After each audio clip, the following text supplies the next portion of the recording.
ખાઈ છે તમે? હાઉ શું બનાવ્યું ખાવાનું? બરાબરની ભૂખ લાગી છે. કશું ખાવાનું બનાવ્યું નહીં. કેમ?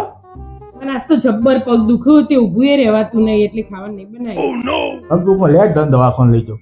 આમ દવા લઈ આવ્યો ડોક્ટર જોડેથી. ડોક્ટરે આરામ કરવાનું કીધું. આ તો હું બાકી ખાવાનું લેતો આવું. શું ખાય તું? તમે જે ખાશો ને હું ખાઈ લઈશ.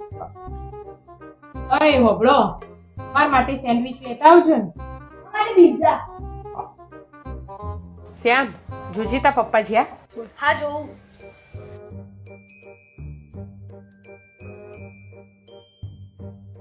મમ્મી પપ્પા જ્યાં. અચ્છા અરે યસ સાચું કહું લે, જબ્બર પગ દુખું. પગ તો હવે દુખી તારા બરાબર. સેન્ડવિચ કાઢ, પીઝા ખાવા. પપ્પા સોરી પપ્પા.